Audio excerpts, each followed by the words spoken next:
Olá, oitavo ano, tudo bom? Bom, hoje eu tô aqui pra gente corrigir as atividades do capítulo 18 e pra gente ver a matéria, né, o conteúdo do capítulo 19.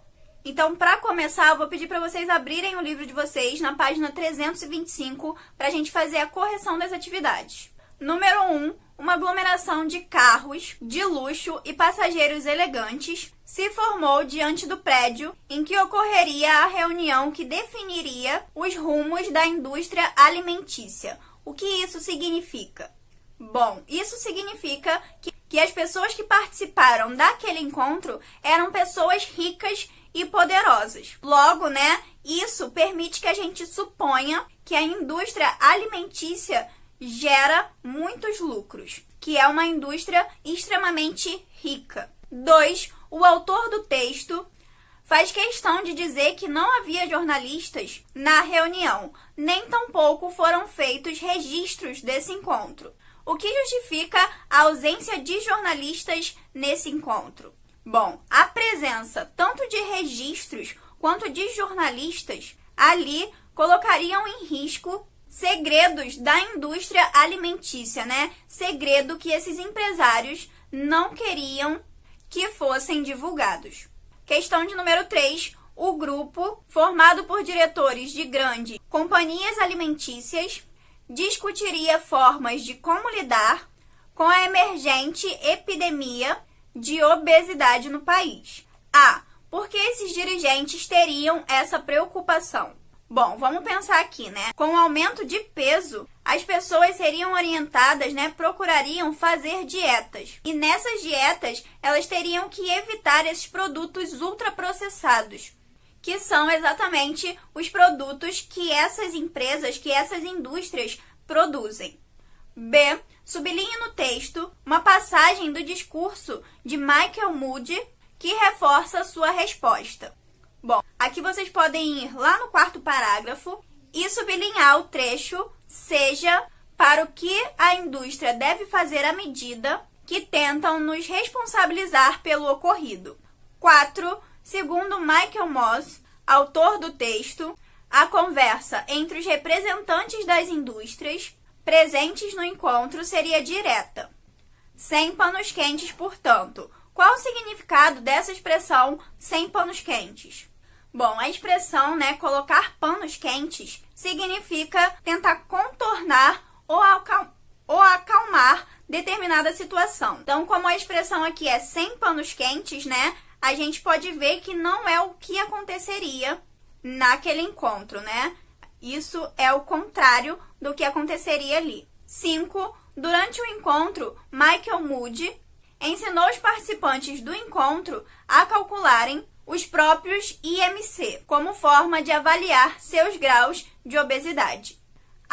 O que foi constatado? Bom, ficou constatado, né, que a maioria das pessoas ali apresentavam índices seguros de gordura corporal, ou seja, eles se encontravam dentro da faixa de peso considerada normal. B. Destaque no texto os fatores que contribuíram para esse resultado. Bom, vocês podem destacar lá o trecho, eles tinham personal trainers, frequentavam academias e também desfrutavam de um conhecimento nutricional razoável, para evitar dietas baseadas nos alimentos que eles mesmos produziam. C. Porque os consumidores dos produtos ultraprocessados, em geral, dificilmente obteriam os mesmos resultados de IMC que os dirigentes das indústrias alimentícias. Bom, porque a maioria desse público não tinha tempo de preparar refeições mais saudáveis e praticar exercício físico, já que muitas vezes essas pessoas possuíam mais de um emprego para conseguir se sustentar. Número 6. Moody mostrou aos executivos que suas empresas promoviam hábitos contrários aos propostos por órgãos ligados à saúde, citando o modelo ideal de uma pirâmide alimentar. Como seria a pirâmide considerada ideal? Bom, a pirâmide ideal ela teria a sua base, né, aquela parte de baixo mais larga, formada por carboidratos como massas, pães e cereais. Depois viria a parte das frutas e legumes. grãos, laticínios, carnes e ovos viria logo acima. E no topo da pirâmide, né, aquela partezinha menorzinha, viria os açúcares e gorduras, que são aqueles presentes nos alimentos ultraprocessados. B. Faça um desenho que ilustre a pirâmide alimentar, caso as pessoas consumissem os alimentos anunciados pelas campanhas publicitárias direcionadas à alimentação infantil. Então, vocês vão desenhar essa pirâmide aí. 7. Sabe-se que aumentar a quantidade de exercícios físicos é uma das medidas recomendadas para reduzir os índices de obesidade. Essa medida, sozinha, acabaria com os riscos que uma alimentação ruim causa à saúde? Bom, essa medida sozinha não acabaria com os riscos à saúde. Por quê? Para que a prática de exercício seja eficaz, ela precisa estar alinhada, ela precisa estar em conjunto com uma alimentação saudável. 8. Reflita e responda. O que leva as pessoas a consumirem tantos alimentos industrializados? Bom, vamos lá, a gente não precisa ir muito longe para responder isso aqui, né? Os alimentos ultraprocessados, né, industrializados, eles são mais baratos no intervalinho de trabalho, enfim.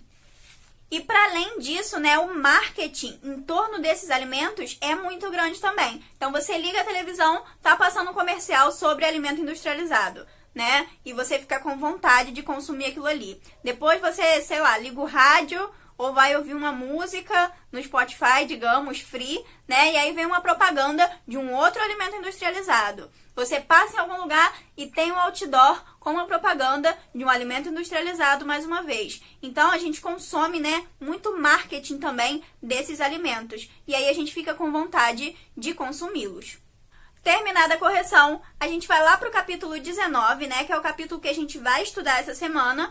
E ele trata de um novo gênero textual, que é o gênero reportagem de divulgação científica. Então, vocês vão começar estudando esse texto, né? Que é um texto que possui tanto palavras quanto imagens, né? Então, é um texto misto, verbal e não verbal.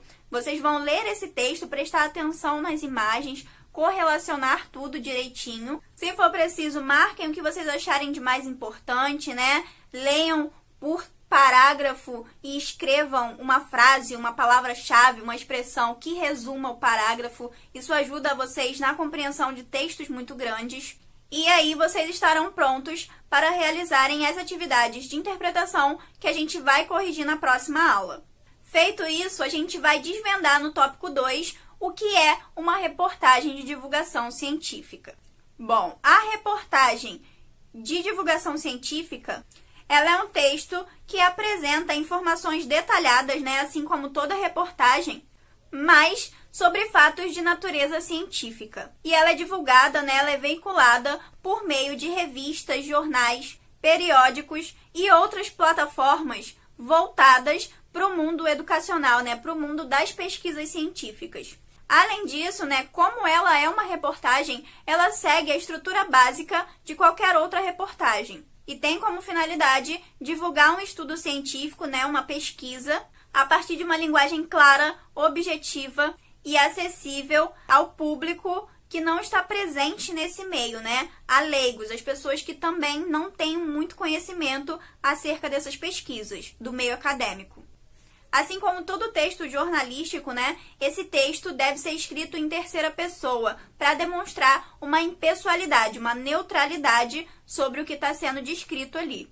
E aí, como eu disse, né, ela costuma apresentar uma estrutura básica, né, aquela estrutura de reportagem que vocês já conhecem, que é composta por título, subtítulo, que também é chamado de linha fina, o lead, que é aquele primeiro parágrafo, às vezes primeiro e segundo parágrafo, que apresenta o resumo das informações da reportagem, e ainda os recursos gráficos, né, que vão ser tabelas, ilustrações, gráficos e infográficos, coisas que a gente vê, inclusive, nesse texto do capítulo. No corpo da reportagem, né, na matéria em si, é comum encontrar citações que são nada mais nada menos que as transcrições de falas de outras pessoas ali, que geralmente vem entre aspas. É normal também que a gente encontre um vocabulário mais técnico, né? Já que aquilo ali é um texto retirado de uma pesquisa científica que visa informar fatos científicos, né? E para isso existem nomes específicos. Só que como esse texto é endereçado também a pessoas leigas, né? A pessoas que não têm conhecimento sobre aquele assunto, é legal, é importante que venha um glossáriozinho, né? Uma explicaçãozinha sobre aquela palavra que pode ser desconhecida para o leitor. E ainda a gente pode encontrar referências a dados de pesquisa, né? A fontes. Porque isso aumenta a credibilidade de qualquer texto, né? Você citar a fonte, você citar dados ali. Entendido isso, vocês vão passar para a produção textual dessa semana, que não tem muito mistério, é só seguir o passo a passo do livro, né? Colocar em prática, para que vocês consigam produzir uma reportagem de divulgação científica. Bom, se houver alguma dúvida acerca da produção ou acerca desse conteúdo, desse gênero textual, vocês podem deixar aqui embaixo nos comentários que eu vou responder para vocês. Muito obrigada pela atenção mais uma vez e até a próxima aula!